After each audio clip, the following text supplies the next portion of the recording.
பிஸ்மில்லாஹிர் ரஹ்மானிர் ரஹீம். அளவற்ற அருளாளனும் நிகரற்ற அன்புடருமாகிய அல்லாஹ்வின் திருநாமத்தால் ஆரம்பம் செய்கின்றேன். இன்னல் ஹம்தலில்லா அஸ்ஸலாத்து வஸ்ஸலாம் அலா ரசூலில்லா ஸல்லல்லாஹு அலைஹி வஸல்லம். அல்லாஹ்வை போற்றி புகழ்ந்து நபி ஸல்லல்லாஹு அலைஹி வஸல்லம் அவர்கள் மீது ஸலவாத்து கூறி, அஸ்ஸலாமு அலைக்கும் வரஹ்மத்துல்லாஹி வபரகாத்துஹு. தகவல் அரங்கம் சமூக ஊடகத்தினால் பல்வேறுபட்ட சேவைகள் செய்து வருகிறது.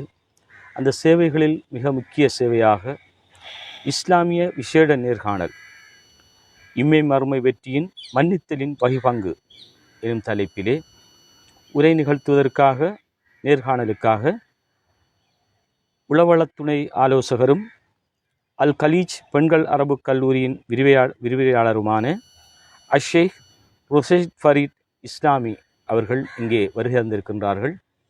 அஸ்ஸலாமு அலைக்கும் வரஹ்மத்துல்லாஹி வபரகாத்து. ஷேக் அவர்களே. வலைக்கும் அஸ்ஸலாம் வரஹ்மத்துல்லாஹி வபரகாத்து. இன்று நாம் தகவல் அரங்கம் சமூக ஊடகத்தின் சேவைகளிலே இஸ்லாமிய விசேட நேர்காணலுக்காக வருகை தந்திருக்கின்றீர்கள். அந்த வகையிலே இம்மை மறுமை வெற்றியின் மன்னித்தலின் வகிபங்கு எனும் தலைப்பிலே நாங்கள் நேர்காணல் செய்ய இருக்கின்றோம்.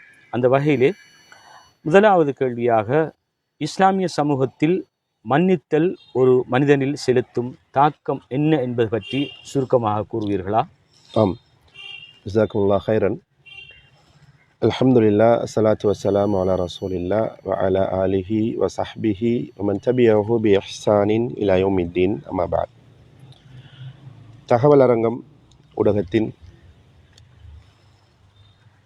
முகநூல் நேரலை ஊடாக இணைந்திருக்கக்கூடிய அனைத்து உறவுகளுக்கும் சலாத்தை எத்தி வைத்தவனாகவும், இங்கு என்னோடு கலந்து கொண்டிருக்கிற அன்பிற்குரிய சகோதரர் அப்துல் மலிக் எஸ்பிஹெச்ஐ முன்னாள் எஸ்பிஹெச்ஐ அவர்களுக்கும் சலாத்தை தெரிவித்துக் கொண்டவனாக,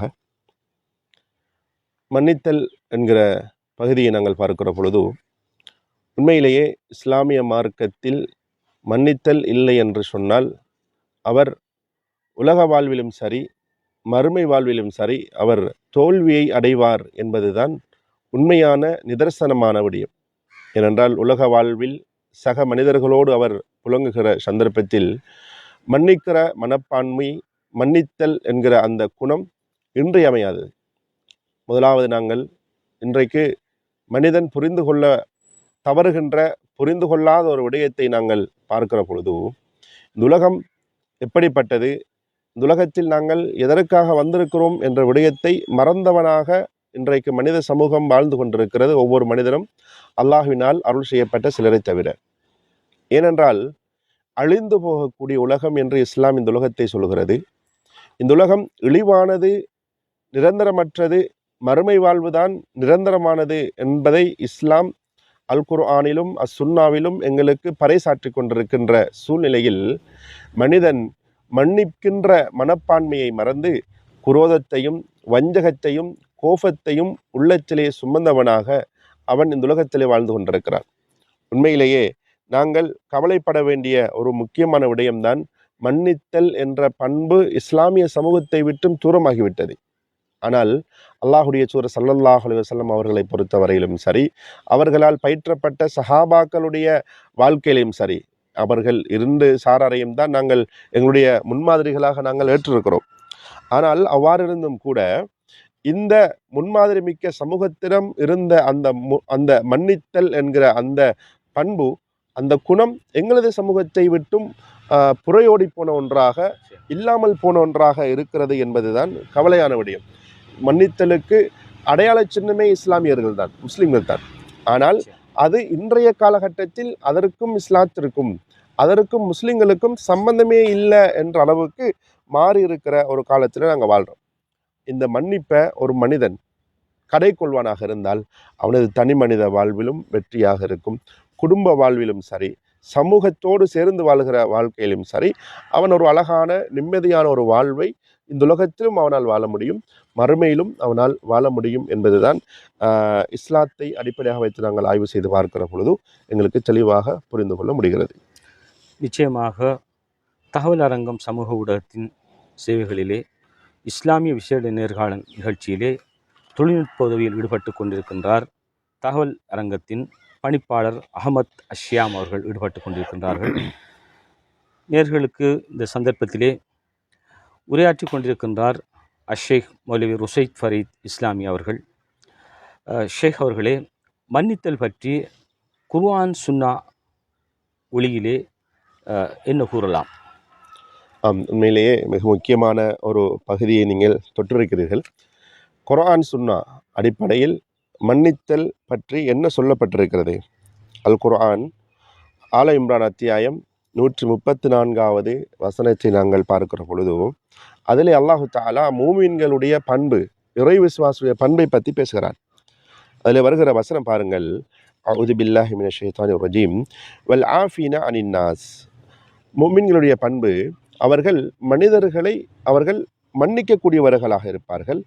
வல்லாஹு யுஹிப்புல் முஹ்சினீன். அவ்வாறு மன்னிப்பவர்களை அல்லாஹு தஆலா முஹ்சினீன் என்று சொல்கிறான், நல்லவர்கள்.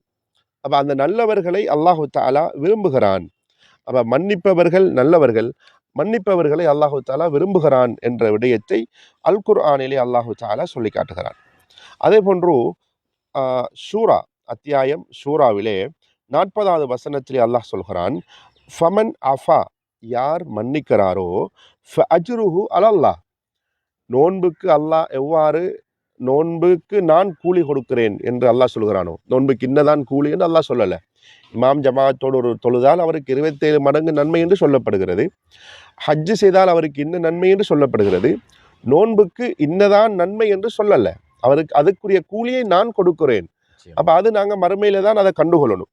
அதே போல ஒரு வாக்கியத்தை தான் அல்லாஹு தஆலா குர்ஆன்ல யார் மன்னிக்கிறாரோ ஃபஅஜ்ருஹு அலல்லாஹ், அவருடைய கூலி அல்லாஹ் கிட்ட என்று மட்டும்தான் சொல்லப்படுது. என்ன கூலி அல்லாஹ் வச்சிருக்கிறான், அது எவ்வளவு மகத்துவம் வாய்ந்தது என்றெல்லாம் மட்டிடப்படாத ஒன்றாக அல்லாஹு தஆலா குர்ஆன்ல எங்களுக்கு ஒரு மகத்துவமிக்க ஒரு கூலியை வைத்திருப்பதாக சொல்லி காட்டுறதை பார்க்கிறோம். அதே போலதான் இந்த மன்னிப்போடு தொடர்பட்ட இன்னொரு வசனம் குர்ஆன்ல வருது, வ அன் தஅஃபு, நீங்கள் மன்னிப்பது அக்ரபு லித்தக்வா, அது இறையச்சத்திற்கு ஒரு அடையாளமாக.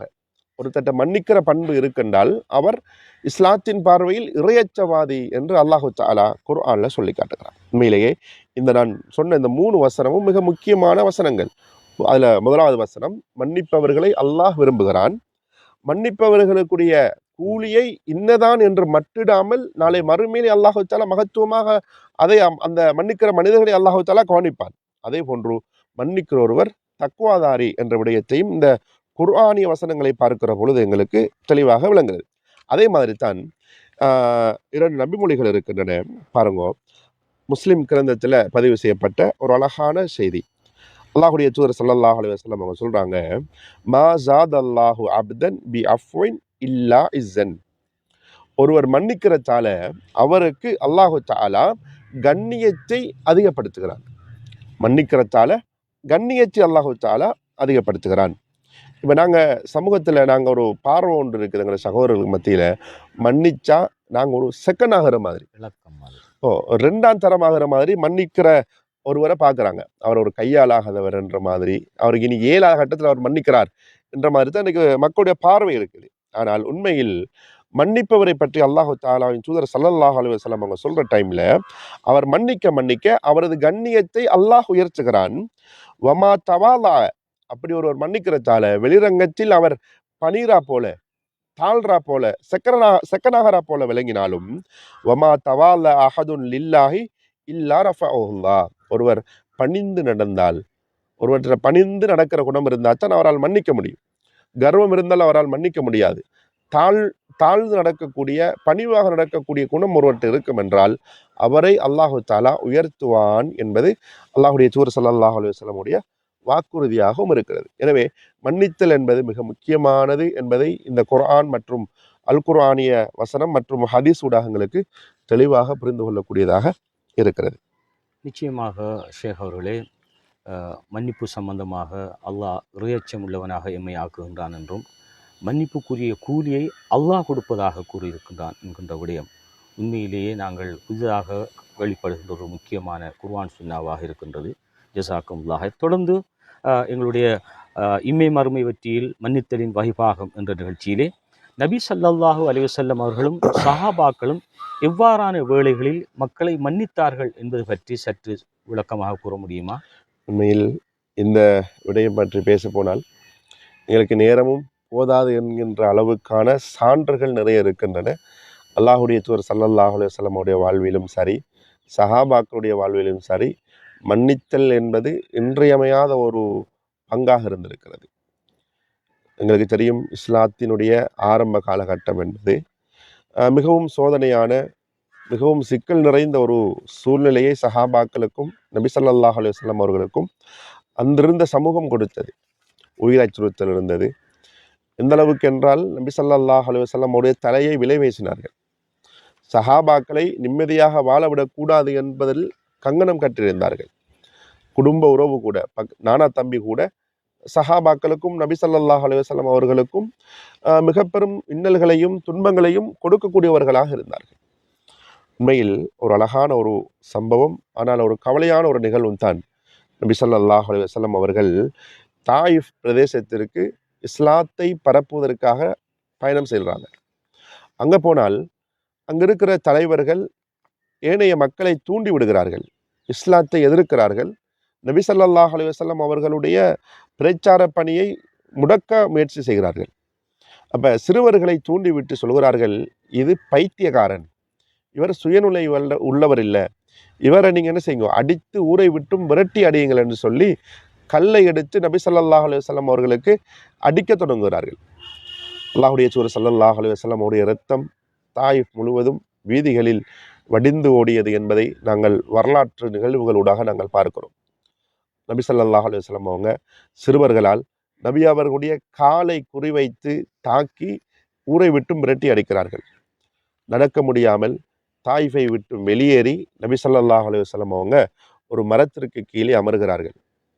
இந்த செய்தியை அறிவிக்கிற அறிவிப்பாளர் சொல்கிறார், அல்லாஹுடைய தூதர் ஸல்லல்லாஹு அலைஹி வஸல்லம் அவங்க எந்தளவு தாக்கப்பட்டார்கள் என்றால், அவர்களுடைய காலுறையை கலட்டுகின்ற பொழுது அதுக்குள்ள இரத்தம் அப்படி உறைந்து போய் கலட்ட முடியாமல் சிரமப்பட்டு அந்த காலுறையை கலட்டி பார்த்தார்கள், கால் என்ன செஞ்சிருக்குன்னு பார்க்கறதுக்கு. அல்லாஹு தஆலா பாதுகாக்க வேண்டும் அந்த சமூகத்தை. ஆனால் இதனை தாங்கிக் கொண்டார்கள் நபி ஸல்லல்லாஹு அலைஹி வஸல்லம் அவங்க. இவ்வாறு இவர் கஷ்டப்பட்டிருக்கிறார் என்பதை பார்த்து அல்லாஹு தஆலா நபி ஸல்லல்லாஹு அலைஹி வஸல்லம் அவர்களை அமைதிப்படுத்துவதற்காக உடனே ஜிப்ரீல் அலைஹிஸ்ஸலாம் அவர்களை அல்லாஹுடைய தூதரிடம் அனுப்புகிறார். அவர் மலைக்கு பொறுப்பான 2 மலைக்கு பொறுப்பான மலக்கோடு வந்திருக்கிறார். அல்லாஹுடைய தூதரை சந்தித்து ஜிப்ரீல் அலைஹிஸ்ஸலாம் சொல்றாங்க, அல்லாஹுடைய தூதரே, அல்லாஹு தஆலா அனுமதி தந்து விட்டான், நீங்கள் தான் அனுமதி தர வேண்டும். நீங்கள் சரி என்று சொன்னால், தாயிஃப் என்பது 2 மலைகளுக்கு நடுவில் இருக்கிற ஒரு ஊர். நீங்கள் சரி என்றா, இதோ மலைக்கு பொறுப்பான மலக்கு வந்திருக்கிறார், இந்த 2 மலையும் தூக்கி ஒன்றோடொன்று அடித்து இந்த தாயிஃப் இருந்ததே தெரியாத அளவிற்கு, அடையாளம் இல்லாத அளவுக்கு அழித்து விடுவார். நீங்க சொன்னா சரி, உங்களை இந்த அளவுக்கு கஷ்டப்படுத்திட்டாங்க, அல்லாஹ்வே அனுமதி தந்துட்டான், நீங்க அனுமதி தந்தா சரி என்று சொல்லி ஜிப்ரீல் அலைஹிஸ்ஸலாம் அவங்க நபி ஸல்லல்லாஹு அலைஹி வஸல்லம் அவங்கள்ட்ட அனுமதி கேட்குறாங்க. அல்லாஹுடைய தூதர் ஸல்லல்லாஹு அலைஹி வஸல்லம் அவர்கள், சுப்ஹானல்லாஹ், நபி அவர்களுடைய இரத்தத்தை ஒட்டிய சமூகம். எங்கட சகோதரர்கள் அந்த சந்தர்ப்பத்தில் இருந்தா, என்ற இரத்தத்தை நான் நலவை சொல்றேன், நான் நரகத்தை விட்டு அவங்கள பாதுகாக்க முயற்சி செய்கிறேன், நல்லத்தை உரன், எனக்கு அவங்க அடிச்சுட்டாங்களா, அவங்கள உடப்பற ஒரு கை பார்க்கணும், ஜிப்ரீலே நீங்க அடிச்சு அவங்க நாசமாக்குங்கன்னு தான் நாங்கள் சொல்லியிருக்கலாம். இன்றைக்கு என்றால் இன்றைக்கு இந்த சமூகத்துடைய நடைமுறையை பார்க்கிற பொழுதும் அப்படித்தான் இருக்கிறது. ஆனால் அல்லாஹுடைய தூதர் ஸல்லல்லாஹு அலைஹி வஸல்லம் அவங்க ரஹ்மத்துல் லில் ஆலமீன், அகிலத்தாரின் ஒரு அருட்கொடையாக அனுப்பப்பட்டவர் அல்லவா. நபி ஸல்லல்லாஹு அலைஹி வஸல்லம் அவங்க சொல்றாங்க, வேண்டாம் வேண்டாம், அவ்வாறு செய்ய வேண்டாம், அந்த மக்களை நான் மன்னிக்கிறேன், இவர்கள் இஸ்லாத்தை இப்போது ஏற்றுக்கொள்ளாவிட்டாலும் பிறகு ஒரு சந்தர்ப்பத்தில் இவர்களது சந்ததியோடு சேர்த்து இஸ்லாத்தை ஏற்றுக்கொள்ளக்கூடிய வாய்ப்பை அல்லாஹ் தருவான், மன்னித்து விடுவோம் ஜிப்ரீலே, இவர்களை எதுவும் செய்ய வேண்டாம், அந்த மலக்கை கூட்டிக் கொண்டு நீங்கள் சென்று விடுங்கள் என்று சொல்லி அல்லாஹுடைய தூதர் ஸல்லல்லாஹு அலைஹி வஸல்லம் அவங்க தனது பண்பாட்டின் உச்சகட்டத்தை அந்த சந்தர்ப்பத்திலே வெளிப்படுத்தினார்கள். அதே போன்று இன்னும் ஒரு அழகான ஒரு நிகழ்வுதான், அதுவும் ஒரு கவலையான, நாங்கள் எல்லாம் சோர்ந்து போகக்கூடிய ஒரு நிகழ்வு, ஆனால் ஒரு அழகான சம்பவம். அல் குர்ஆனிலே அல்லாஹு தஆலா இந்த நான் இப்பொழுது சொல்ல போகின்ற விடயம் சம்பந்தமாகவும் பேசியிருக்கிறார். என்னவென்றால், அல்லாஹுடைய தூதர் ஸல்லல்லாஹு அலைஹி வஸல்லம் அவர்களுடைய மனைவி ஆயிஷா ரலியல்லாஹு அன்ஹா அவர்கள் மீது விபச்சாரி என்ற ஒரு இட்டுக்கட்டான ஒரு மோசமான ஒரு பெயர், இழிப்பெயர் வந்து விழுகிறது. சில முனாஃபிக்கீன்கள் அதை கட்டி விடுகிறார்கள். ஆயிஷா விபச்சாரம் செஞ்சிட்டா என்று சொல்லி. அல்லாஹு தாலா பாதுகாக்க வேண்டும், எங்களை மன்னிக்க வேண்டும். உண்மையில் இப்படியான ஒரு வதந்தி பரவுகிறது. அந்த சந்தர்ப்பத்தில் அந்த வதந்தியை எந்த அளவுக்கு சித்தரிக்கிறார்கள் என்றால், முஃமின்கள் கூட உண்மையாக இருக்குமோ என்று யோசிக்கிற அளவிற்கு ஆயிஷா ரலியல்லாஹு அன்ஹா யார் என்பதை ஷைத்தான் மறக்கடித்து இந்த சிந்தனையை சதா நேரமும் பேசக்கூடிய, உள்ளத்திலே யோசிக்கக்கூடிய அளவிற்கு ஷைத்தான் வேலைகளை செய்து விட்டார். அதிலே அந்த முனாஃபிக்கின்களின் வலைகளில் ஒருவர் சிக்கி விடுகிறார். மிஸ்தஹ் என்று சொல்லுகிற ஒரு நபித்தோழர். இவர் யார் என்று பார்த்தால், அபூபக்கர் சித்திக் ரலியல்லாஹு அன்ஹு அவர்கள் அவர்களுடைய ஒரு உறவினராக, அபூபக்கர் சித்திக் ரலியல்லாஹு அன்ஹு அவர்கள் இவருடைய பொருளாதாரத்தை கவனிக்கக்கூடியவராக, பொருளாதார உதவிகள் செய்யக்கூடியவர்களாக இந்த மிஸ்தஹ் என்கிற நபித்தோழர் இருக்கிறார், முஃமினாக இருக்கிறார். அப்ப அவர் கொஞ்சம் இது உண்மைதானோ என்று யோசித்து சில வார்த்தைகள் பேசிவிடுகிறார். அப்ப இது ஒரு தாங்க முடியாத ஒன்றாக அபூபக்கர் சித்திக் ரலியல்லாஹு அன்ஹு அவர்களுக்கும் ஆயிஷா ரலியல்லாஹு அன்ஹா அவர்களுக்கும் இருக்கு. ஏன்னா எங்கட குடும்பத்தை சேர்ந்த ஒருத்தர், நாங்க பராமரிக்கிற ஒருத்தர், நாங்க செலவுக்கு கொடுக்கிற ஒருவர் எங்களுக்கு இப்படி முனாஃபிக்கிட கதையை கேட்டு அவங்கட பக்கம் நின்றுட்டாரே என்று சொல்லி கவலை. அப்ப எதுவும் பேசல, அப்படியே இருக்கிறாங்க. அல்லாஹு தஆலா வஹி இறக்குகிறான். ஆயிஷா ரலியல்லாஹு அன்ஹா அவர்கள் பரிசுத்தவாதி, அவர் எந்த தீமையும் எந்த பாவமும் செய்யாதவர், அவர் விபச்சாரம் எல்லாம் செய்யல, இவர்கள் இட்டுக்கட்டி அவதூறு சொல்லிவிட்டார்கள் என்று சொல்லி அல்லாஹு தஆலா வஹி இறக்கிய பொழுது அபூபக்கர் சித்திக் ரலியல்லாஹு அன்ஹு அவங்க சொல்றாங்க, என் மகள் ஆயிஷா கெட்டவள் என்று சொல்லி இந்த மிஸ்தஹ் சொல்லிவிட்டார், முஷ்ரிக்கின்கள் சொன்னதை உண்மைப்படுத்தி விட்டார். எனவே இவருக்கு நான் இதுக்கு பிறகு என்ன செய்ய மாட்டேன், செலவுக்கு நான் கொடுக்க மாட்டேன் என்று சொல்லி அவர் தனது புறக்கணிப்பை, தனது அந்த வேதனையை அவர் வெளிப்படுத்துகிறார். நியாயம் தானே, தனது மகள் அவருக்கு நபியுடைய மனைவியாக இருக்கிறார், யாரென்று சிந்திக்காமல் முஷ்ரிக்கின்களும் முனாஃபிக்குகளும் செய்த காரியத்தை இவர் உண்மைப்படுத்துகிற அளவுக்கு நடந்தது என்றது ஒரு பிழையான ஒரு நடைமுறை. வந்த கோபமும் நியாயம்தான், தந்தை என்ற அடிப்படையில் கோபப்படுகிறார். இனி பொருளாதார உதவி செய்ய மாட்டேன் என்று சொல்லிவிடுகிறார். அல்லாஹு தாலா உடனே வஹி இறக்குகிறான். அலா துஹிப்பூன ஐ யக்ஃபிரல்லாஹு லக்கும், நீங்க உதவி செய்கிறவர்களுக்கு உதவி செய்ய மாட்டேன் என்று நீங்கள் சத்தியம் செய்ய வேண்டாம், வல்லாஹி என்று இதுக்கு பிறகு நான் வல்லாஹி கொடுக்க மாட்டேன் நீங்க சொல்ல வேண்டாம் என்று அல்லாஹ் சொல்லிட்டு அவர்களுக்கு நீங்கள் கொடுங்கள். அலா துஹிப்பூன், அவர்களுக்கு நீங்க மன்னிப்பு கொடுங்கோ, ஏனென்றா அல்லாஹ் மன்னிப்பதை நீங்கள் விரும்பவில்லையா, வல்லாஹு கஃபூருர் ரஹீம், நிச்சயமாக அல்லாஹ் மிகவும் மன்னிப்பவனாகவும் அருள் பாலிப்பவனாகவும் இருக்கிறான் என்ற வசனம் இறங்குகிறது. சூரத்து நூர் 22வது வசனம். இந்த வசனம் இறங்கியவுடன் அபூபக்கர் சித்திக் ரலியல்லாஹு அன்ஹு அவர்கள் உணர்ச்சி பெறுகிறார். நம்மளை பார்த்து அல்லாஹு தஆலா கண்டிச்சுட்டான் என்று சொல்லி அப்ப மனம் நொந்து சொல்றார், மிஸ்தஹுக்கு நான் முன்னர் செலவுக்கு கொடுத்ததை விட பன்மடங்கு அதிகமாக கொடுப்பேன் என்று சொல்லி அபூபக்கர் சித்திக் ரலியல்லாஹு அன்ஹு அவர்கள் அவரை மன்னித்து மறந்து என்ன செய்யறாங்க, செலவுக்கு அதிகமாக பொருளாதார உதவிகள் செய்தார்கள் என்ற வரலாற்றை நாங்கள் பார்க்கிறோம். இதுவும் ஒரு அழகான ஒரு செய்தி. அதே போன்றுதான் இந்த சம்பவங்கள் நீங்க கேட்ட அடிப்படையில மக்கா வெற்றி என்பது ஒரு மிகப்பெரிய ஒரு சம்பவம். அந்த சம்பவத்திலே மிக பெரும் மன்னித்தலை சஹாபாக்களும் நபி ஸல்லல்லாஹு அலைஹி வஸல்லம் அவர்களும் முஷ்ரிக்கின்களுக்கும் காஃபிர்களுக்கும் வழங்கினார்கள். எந்த அளவுக்கு என்றால், நபி ஸல்லல்லாஹு அலைஹி வஸல்லம் அவர்களை மக்காவில் உம்ரா செய்ய விடாமல், ஹஜ்ஜு செய்ய விடாமல் தடுத்து வெளியேற்றினார்கள். மீண்டும் லட்சக்கணக்கான சஹாபாக்களோடு அல்லாஹுடைய தூதர் ஸல்லல்லாஹு அலைஹி வஸல்லம் அவங்க ஆட்சியை கையில் சுமந்தவராக மக்காவுக்குள்ள நுழைகிறாங்க. அந்த காஃபிர்களும் முஷ்ரிக்கின்களும் நடுநடுங்கியவர்களாக ஓடி ஒழித்து விட்டார்கள். முஹம்மதுடைய படை வருகிறது, நாங்கள் இனி முடிஞ்சு, எங்களோட கதை சரி, நாங்கள் இனி அழிக்கப்பட்டவர்களாகி விடுவோம் என்று ஓடி ஒழித்து விடுகிறார்கள். நபி ஸல்லல்லாஹு அலைஹி வஸல்லம் அவர்கள் தலையை தாழ்த்தியவராக காபாவுக்குள் நுழைகிறார்கள். அங்கிருந்த பாதிக்கப்பட்ட ஒரு சஹாபி சொல்லுகிறார், இன்றைய தினம் மக்காவில் இரத்தம் ஓட்டப்படும், ஏன் அவ்வளவு துன்பங்களை நாங்கள் அனுபவித்திருக்கிறோம், ஊரை விட்டு விரட்டி அடித்திருக்கிறார்கள், ஒரு பள்ளத்தாக்கில் இலைகுலைகளை சாப்பிட வைத்திருக்கிறார்கள், மாதக்கணக்காக பொருளாதார தடை விதித்திருக்கிறார்கள், வியாபாரம் செய்ய தடை விதித்திருக்கிறார்கள், திருமணம் செய்யக்கூடாது என்று தடை விதித்திருக்கிறார்கள். இதை எல்லாத்தையும் தாண்டி முஹம்மத் ஸல்லல்லாஹு அலைஹி வஸல்லம் அவர்களுடைய தலையை யாராவது கொண்டு வந்தால் அவருக்கு 100 சிவப்பொட்டகம் ஒன்று, இப்போ நாங்கள் பார்க்குற ஒரு BMW கார் என்று சொல்லலாம், அந்த அளவுக்கு ஒரு பெரும் சொத்தாக அவர்கள் கருதி ஒரு சொத்து. அப்போ 100 சிவப்பு ஒட்டகத்தை நாங்கள் தருவோம், அன்பளிப்பாக முகம்மதுடைய தலையை வெட்டி கொண்டு வாங்குவோன்னு சொன்னாங்க.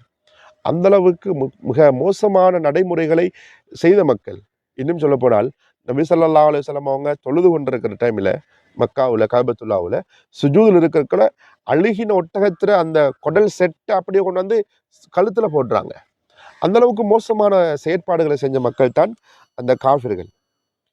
அப்போ இதெல்லாம் அனுபவித்த ஒரு சஹாபி தான் சொல்கிறார், இன்று மக்காவினுடைய புண்ணியம் போக்கப்படும், பழிக்கு பழி நாங்கள் வாங்குவோம், எங்கள்கிட்ட அதிகாரம் வந்துட்டு, ஆட்சி வந்துட்டு, பழி தீர்ப்போம் என்று சொன்ன பொழுது நபி ஸல்லல்லாஹு அலைஹி வஸல்லம் அவர்கள் அந்த சஹாபியை பார்த்து சிரித்தவராக பணிவாக சொல்கிறார், அந்த காஃபிர்கள் எல்லாம் வளைத்து ஒழித்து கொண்டு பார்த்து கொண்டிருக்கிறார்கள், என்ன செய்வேன் என்று நினைக்கிறீர்கள், நான் என்ன செய்வேன் என்று நீங்கள் நினைக்கிறீங்க என்று சொல்லிட்டு சொல்லுகிறார்கள், இன்று நீங்கள் அனைவரும் விடுதலை பெற்று விடுகிறீர்கள், யாரையும் பழிதிருக்க மாட்டோம், காபாவின் கண்ணியம் இன்னும் பாதுகாக்கப்படும், மக்காவின் கண்ணியம் இன்னும் பாதுகாக்கப்படும், நீங்கள் எல்லாம் உங்களெல்லாம் நான் ரிலீஸ் பண்ணுறேன் என்று சொல்லி நபி ஸல்லல்லாஹு அலைஹி வஸல்லம் அவர்கள் அறிவித்த பொழுதுதான் இதா ஜா நஸ்ருல்லாஹி வல் ஃபத்ஹ் சூரா இறங்குகிறது.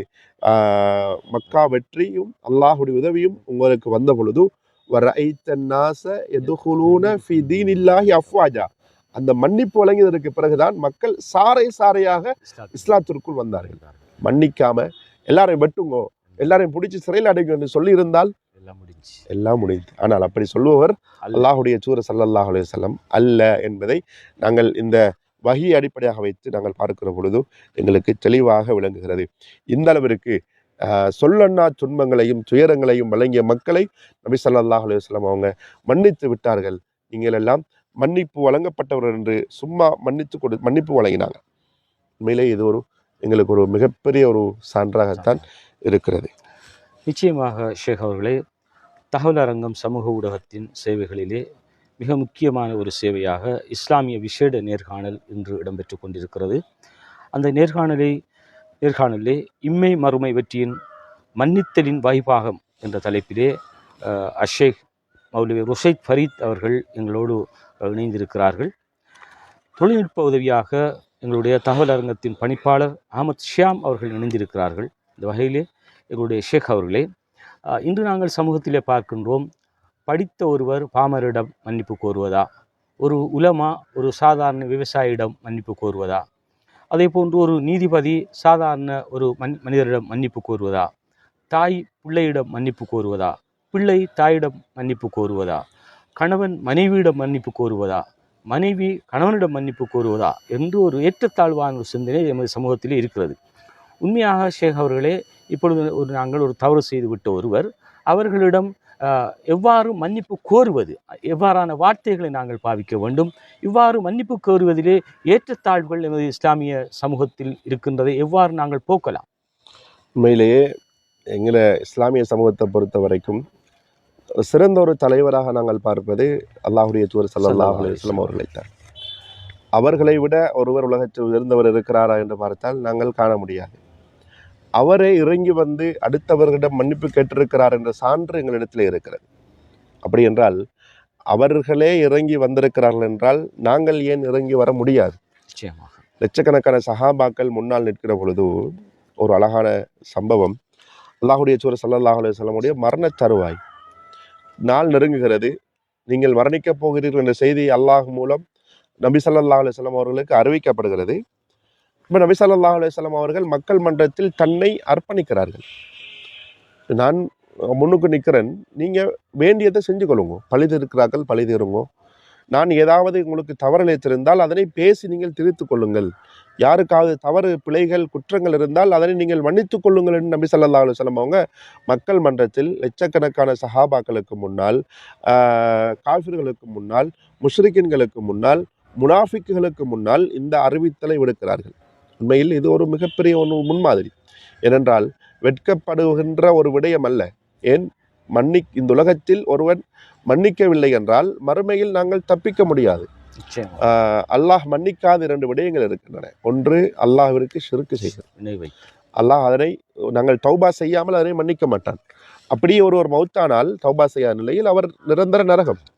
இன்னும் ஒரு குற்றம் அல்லாஹ் மன்னிக்காத ஒன்றுதான், அது பேசப்படாத ஒரு பகுதி, என்னது இன்னொரு அடியானுக்கு நாங்கள் ஒரு பிழை செய்துட்டோம், ஒரு தவறு செய்துட்டோம், ஒரு அநீதம் செய்துட்டோம் என்றால் அதையும் அல்லாஹ் மன்னிக்க மாட்டான். அந்த அடியான் மன்னிக்காதவரை.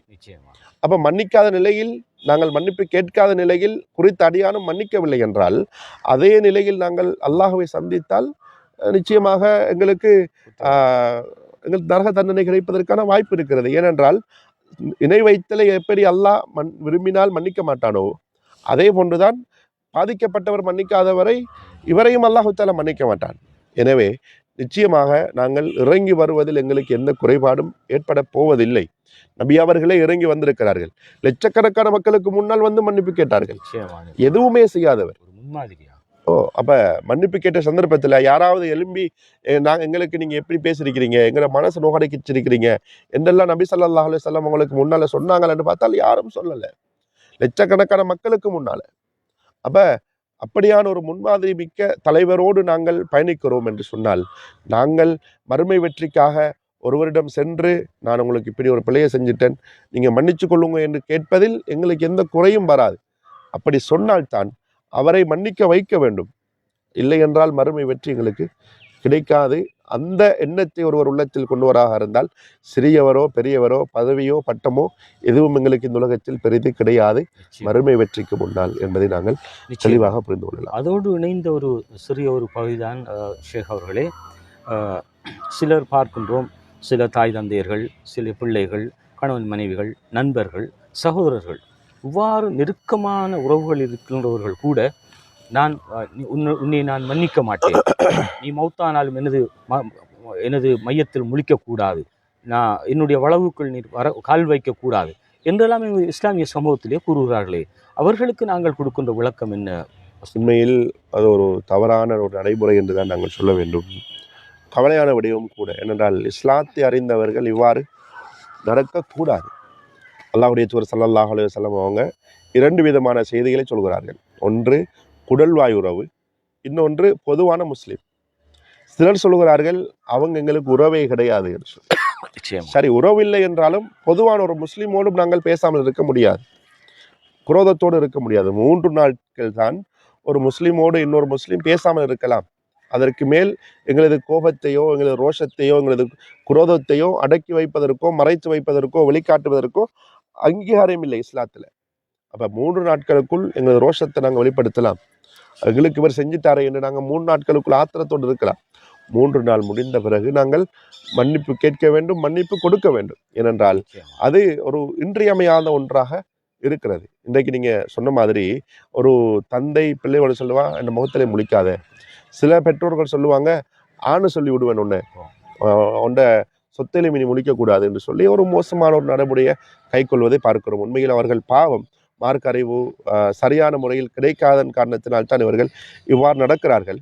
அல்லாஹ்வுடைய தூதர் ஸல்லல்லாஹு அலைஹி வஸல்லம் அவர்கள் சொன்ன செய்தியை நாங்கள் பார்க்கிற பொழுது யார் ஒருவர் 3 நாட்களுக்கு மேல் பேசாமல் இருக்கிறாரோ, இன்னும் ஒரு செய்தி இருக்கிறது, பேசாத நிலையில் ஒருவர் மரணித்தால் அவர் நரகம் என்ற ஒரு செய்தியும் இருக்கிறது. அல்லாஹ் தஆலா பாதுகாக்க வேண்டும். ஒரு முஸ்லிமோடு பேசாத நிலையில் அவர் அப்படியே மரணித்து விட்டால் அவர் நரகம் என்ற செய்தியும் இருக்கிறது. இன்னும் ஒரு செய்தி இருக்கிறது, திங்கட்கிழமையும் வியாழக்கிழமையும் அமல்கள் அல்லாஹ்விடம் உயர்த்தப்படுகின்றன. அந்த சந்தர்ப்பத்தில் அல்லாஹ் தஆலா சொல்லுவானாம், 2 மனிதர்களுடைய அமல்களை அப்படியே லிஸ்ட்டை பெண்டிங்கில் வைங்கோ, உத்ருக்கு ஹாதைன், இவர்கள் இருவரையும் நீங்கள் வையுங்கோ. எது வரைக்கும் என்று சொன்னால் அவர்கள் இணக்கப்பாட்டுக்கு வருகின்ற வரை, அவர்கள் பேசிக்கொள்கின்ற வரை, ஒருவர் மன்னித்து அவர்கள் பரஸ்பரம் ஆகுகின்ற வரை அவங்களோட நன்மையோ தீமையோ எல்லாத்தையும் பெண்டிங்கில் வைங்கோ.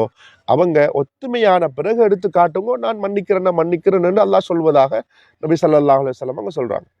இந்த உலகத்தில் நாங்கள் மன்னிக்கிறது மறுமையுடைய வெற்றிக்கு மிக முக்கியமான ஒன்றாக இருக்கிறது என்பது இந்த நபிமொழி மூலம் எங்களுக்கு தெளிவாக விளங்குது. அல்லாஹ் மன்னிக்க மாட்டான். அது சொர்க்கம் செல்வதற்கு சொர்க்கம் செல்வதற்கு மிக முக்கியமான ஒன்றாக காரணமாக அமையும்.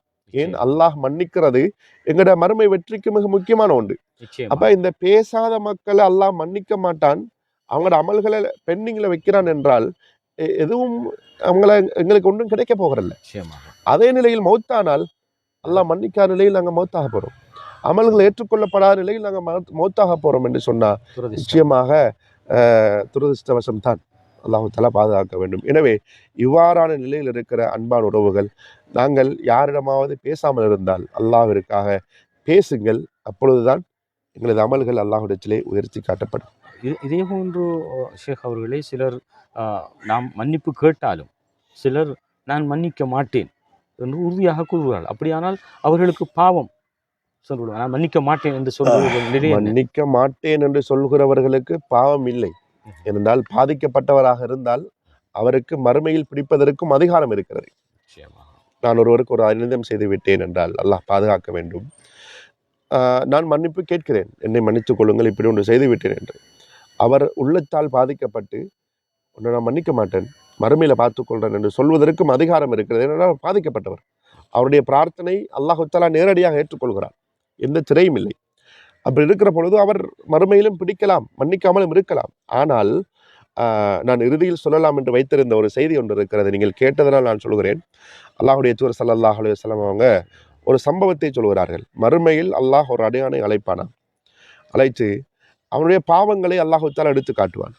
எடுத்து காட்டினால் அவன் நினைப்பான், நம்மளோட கடன் முடிஞ்சு என்று அந்த மனுஷன் நினைப்பானாம். அல்லாஹ் சொல்லுவானாம், நீ சொர்க்கத்துக்கு போ என்று அல்லாஹ் சொல்லுவான். அப்போ நபி ஸல்லல்லாஹு அலைஹி வஸல்லம் அவங்க சொல்கிறாங்க, ஏன் இந்த மனிதனை அல்லாஹ் மன்னித்தான் என்றால், இந்த மனிதன் உலகத்தில் அடுத்தவர்களுக்கு மன்னிப்பு கொடுத்தானா.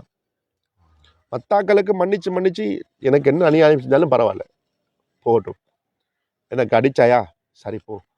என்னை சொத்தை அபகரிச்சாயா, சரி போ என்று அல்லாஹ்விற்காக அவன் அடுத்தவர்களை மன்னிப்பு கொடுத்தான்.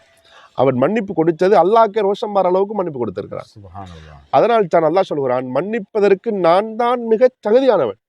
நீ உலகத்துல மக்கள் அந்த அளவுக்கு மன்னிச்சேன்னா நான் ஒன்னு எப்படி மன்னிக்கணும் என்று சொல்லிட்டு நபி ஸல்லல்லாஹு அலைஹி வஸல்லம் அவங்க சொல்றாங்க, மனிதனே உன்னை நான் மன்னிக்கிறேன், நீ செல் சூனத்திற்கு என்று சொல்லி அல்லாஹ் சொல்வதாக நபி ஸல்லல்லாஹு அலைஹி வஸல்லம் அவங்க சொல்றாங்க. அப்ப மன்னித்தல் உலகத்துல நாங்க மறுமையில் பழி வாங்கலாம் தான், ஆனால் மறுமை என்பது லேசிப்பட்ட ஒரு இடம் அல்ல. பழிவாங்குவதை விட நாங்க மன்னித்தால் ஏற்றமானதுதான். ஏன் அல்லாஹ் எங்களை மன்னிச்சிருவான். அதனால் தான் நபி ஸல்லல்லாஹு அலைஹி வஸல்லம் அவங்க அதனால் தான் மன்னித்தாங்க. அந்த மக்கத்து காபிர்களை குற்றம் பிடித்திருக்கலாம், மறுமையில் அல்லாஹ்வோடு விசாரணைக்கு விட்டிருக்கலாம், ஆனால் மன்னித்தார்கள். ஏன்? அல்லாஹ் என்னை மன்னிக்க வேண்டும். அதை நாங்கள் யோசிச்சோம்னு சொன்னால் இந்த உலகத்தில் அழிந்து போகிற உலகம் தானே. மறுமை என்பது ஒரு நிரந்தரமான ஒரு இடம். அங்கே போய் நாங்கள் இந்த உலகத்தில் நடக்கிற குற்றங்களை குறைகளை பிடிக்கிறோம் என்றது ஒரு பிழையான ஒரு நடைமுறை என்பது தான் நாங்கள் அறிந்த ஒன்று. எங்கள் நம்பி அவங்க இதை காட்டித்தரல. பழி வாங்கறதுக்கு அதிகாரம் இருந்தும் மக்கத்து குறைசிகளை விட்டாங்க, செய்து காட்டல. அப்ப அவங்களோட முன்மாதிரியாக இருக்கிற நாங்க கட்டாயம் பழி வாங்குற தன்மையை விட்டுட்டு மன்னித்தல் மறத்தல் என்றதை கட்டாயம் என்ன செய்யணும், கை கொள்ளணும் என்பதுதான் ஒரு அன்பான ஒரு வேண்டுகோள். நான் நினைக்கின்றேன் ஷேக் அவர்களே, என்னுடைய இறுதி கேள்விக்கு என்னுடைய கேள்வியை நான் கேட்பதற்கு முன்னரே நீங்கள் பதில் தந்ததாக உணர்கிறேன். இருந்தாலும் அந்த கேள்வியின் அடிப்படையிலே இறுதி கட்டத்துக்கு வந்திருக்கின்றோம். இந்த நிகழ்ச்சியிலே மன்னித்தலால் மனிதன் அடையும் இம்மை மறுமை பயன் பற்றி ஒரு சிறு விளக்கத்தை தாருங்கள். உண்மையிலேயே இன்மையில் இருக்கிற ஒரு பயன் என்று சொன்னா ஒரு அழகான தூக்கம் வரும். ஒருவர் மன்னித்து உள்ளத்துல யாரை பத்தின கோபமும் இல்லை, அவன் அப்படி செஞ்சிட்டான் இவன் இப்படி செஞ்சிட்டான் என்ற ப்ரெஷர் தலைக்கு இல்லைன்றால் பெட்டில் தலையை வச்சு அழகாக தூக்கம் போகும். உலகத்தில் ஒரு அழகான நிம்மதியான ஒரு வாழ்க்கையை அவரால் வாழ முடியும். அடுத்த மனிதர்களுக்கும் அல்லாஹு தஆலா என்ன செய்வார்டா, இவரை பற்றின ஒரு நல்ல அபிப்பிராயத்தை ஏற்படுத்துவார். மக்களுக்கும் அல்லாஹ் கொடுப்பான், மலக்கும் இடத்திலையும் அல்லாஹு தஆலா இவரை பற்றி பேசுவார். இவர் மன்னிப்பு கொடுக்கிறவர், இவரை புகழ நீங்கள் என்ன செய்யுங்க, சமூகத்தில் பரப்புங்க என்று அல்லாஹு தஆலா மலக்குமார்டையும் சொல்லுவார். அப்போ உலகத்திலேயும் எங்களுக்கு ஒரு அழகான ஒரு வாழ்க்கையை நாங்கள் அமைக்கலாம். மறுமையினுடைய வெற்றியும் நான் சொன்ன நபிமொழிகளின் அடிப்படையில் பார்க்கிற பொழுது வல் ஆஃபின் அனின்னாஸ், முஃமினுடைய பண்பு, அது முஃமினுடைய பண்பு எங்கள்கிட்ட இருக்கும் என்று சொன்னால் தான் எங்களுக்கு வெற்றி. யார் ஈடேற்றமான உள்ளத்தோடு வருகிறாரோ அவருக்குத்தான் மறுமையில சொர்க்கம். அப்போ உள்ளத்தில் குரோதத்தையும் வஞ்சகத்தையும் கோபத்தையும் வச்சிருக்கிறவர் ஈடேற்றமான உள்ளம் கொண்டவர் அல்ல, அவர் பாலடைந்த உள்ளம் கொண்டவர். அப்போ ஈடேற்றமான உள்ளம் எங்களுக்கு வரணும் என்றால் மன்னிப்பு வந்தால்தான் எங்கள்கிட்ட அந்த மற்ற கெட்ட குணங்கள் எல்லாம் எங்களை விட்டு தூரமாகும். எப்படி வெளிச்சம் வந்தால் இருள் நீங்குமோ, அதே போன்றுதான் எங்களுடைய உள்ளத்தில் மன்னித்தல் என்ற அந்த பண்பு எங்கள்கிட்ட வருமாக இருந்தால், மன்னித்தல் என்ற பண்பு வரணுமென்றால் அவர்கிட்ட கட்டாயம் பணிவு இருக்கணும். பணிவு வருமென்றால் மன்னிப்பு தானாக வரும். கர்வம் அவரை விட்டு தூரமாகும், நான் என்ற அகம்பாவம் தூரமாகும், அடாவடித்தனம் அவரை விட்டு தூரமாகும், பெருமையை விட்டு நீங்கும். அதனால் அவர் என்ன செய்வார்? ஒரு அழகான இதயமாக அவர் மாறுவார். அழகான இதயத்தோடு வாரவர் தான் மறுமையில் சுவனம் நுழைவார் என்று நபி ஸல்லல்லாஹு அலைஹி வஸல்லம் அவங்க சொல்லியிருக்கிறாங்க. எனவேதான் அழகான இதயத்தோடுவருக்குத்தான் சுவனம். மன்னிப்பவரைத்தான் நபி ஸல்லல்லாஹு அலைஹி வஸல்லம் அவர்களும் விரும்பினார்கள், அல்லாஹும் விரும்புகிறான். அவர்களுக்குத்தான் வெற்றி என்றும் அல்லாஹ் சொல்கிறான். எனவே மன்னித்தல் என்பது இம்மை மறுமை வெற்றிக்கு மிக முக்கியமான ஒன்று என்பதை நாங்கள் இந்த செய்திகளூடாக அறிந்திருக்கிறோம். நிச்சயமாக இறுதியாக கோபம் உள்ளவர்கள், குரோதம் உள்ளவர்கள், மனதிற்குள் ஈகோவை பயன்படுத்துபவர்கள், உலகத்திலே இவர்களுக்காக இப்படியான குணம் கொண்டவர்கள், அதாவது கோபம், குரோதம், மன்னிக்கும் மனப்பான்மை இல்லாதவர்களுக்காக நீங்கள் கூறுகின்ற நசீஹத் என்ன? இறுதியாக நசீஹத் என்று சொன்னால் இவன் நேரமும் சொன்னது அவர்களுக்குத்தான் மொத்தமாக இருந்தாலும் அழிந்து போகின்ற உலகத்தில் நிச்சயமாக எங்களோட கடந்த உறவுகள் எங்க, எங்களோட வாப்பாட வாப்பாங்க, எங்களோட வாப்பாங்க, அவருடைய வாப்பாட வாப்பாங்க, எல்லாத்தையும் தானே எங்கள் நம்பியங்க எல்லாரும் போயாச்சு. அப்போ இப்போ உலகத்தை பார்த்தால் ஒரு சாதி கோலத்தில் உலகமும் போய்கொண்டிருக்குது. எங்களை பார்த்தாலும் யுத்தம், எங்களை பார்த்தாலும் வெள்ளப்பெருக்கு, எங்களை பார்த்தாலும் பூகம்பம், அனர்த்தங்கள், மறுமையை நோக்கி நாங்கள் நகர்ந்து கொண்டு இருக்கிறோம். இதில் நாங்கள் நான் என்ற அகம்பாவத்தையும் குரோதத்தையும் வஞ்சகத்தையும் உள்ளத்தில் சுமந்து கொண்டிருக்கிறதால எந்த பிரயோசனமும் இல்லை. தெளிவாக இன்னும் சொல்லப்போனால் ஒரு மனிதன் நஜீஸை சுமந்து கொண்டிருக்கிறான். நஜீஸை சுமந்து கொண்டிருக்கிற மனிதன் கொஞ்ச நாளைக்கு குளிக்காமல் இருந்தால் அவனது சுயரூபம் அவனுக்கு விளங்கும். அப்படி இருக்கிற மனிதன் எப்படி அவனால் பெருமையாக அகம்பாவமாக நான் என்ற அந்த மமதியோடு அவனால் வாழ முடியும்? அவனால் எப்படி அடுத்தவர்களை அடக்க முடியும்? அவனால் எப்படி கோபப்பட்டு பேச முடியும்? நான் இயற்கை தேவைகளை சரியான முறையில் அவன் செய்யாமல் இருந்தாலே அவனுடைய உண்மையான தோற்றமும் உண்மையான அவன் யார் என்றதும் விளங்கிவிடும். அப்ப உண்மையில் மனிதன் அழகான படைப்பில் படைக்கப்பட்டவன் தான். ஆனால் அவன் தன்னைத்தானே இழிவாக்கி கொள்கிறான் இந்த குணங்களூடாக, இந்த பண்பாடுகளூடாக. எனவே அழிந்து போகின்ற உலகம் அழிவை நோக்கி நகர்ந்து கொண்டிருக்கிறது. நாளை உயிரோடு இருப்போமா என்பதற்கு உத்தரவாதம் இல்லாத வாழ்க்கையில் நாங்கள் வாழ்கிறோம். எனவே மன்னிப்போம், அடுத்தவர்களை நாங்கள் மன்னிப்பு கொடுப்போம். மன்னிப்பு கேட்காமலேயே நாங்கள் என்ன செய்வோம்? மன்னிப்பு கொடுப்போம். அப்போதான் எங்களை அல்லாஹு தாலா மன்னிப்பான் இன்ஷா அல்லாஹ். மரண தருவாயிலும் எங்களுக்கு லா இலாஹ இல்லல்லாஹ் என்ற கலிமாவை அல்லாஹு தாலா நம் அனைவருக்கும் தந்தல்ல வேண்டும். மன்னிப்பூடாக கிடைக்கிற பிரதிபலங்கள் அனைத்தையும் உலகத்திலும் மறுமையிலும் அல்லாஹ் தர வேண்டும் என்ற பிரார்த்தனையோடு ஜஸாக்குமுல்லாஹ் ஹைரன்.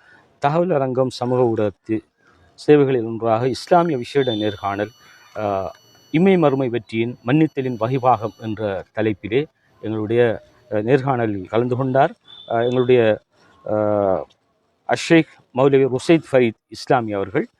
ஜஸாக்குமுல்லாஹ் ஹைர். இன்ஷா அல்லாஹ் இன்னும் ஒரு நேர்காணலே உங்களை சந்திக்கும் வரை அத்தோடு இந்த தொழில்நுட்ப தகவல் அரங்கத்தின் தொழில்நுட்ப உதவியாக தகவல் அரங்க பணிப்பாளர் சகோதரர் அஹமத் அஸ்யாம் அவர்கள் கலந்து கொண்டார்கள்.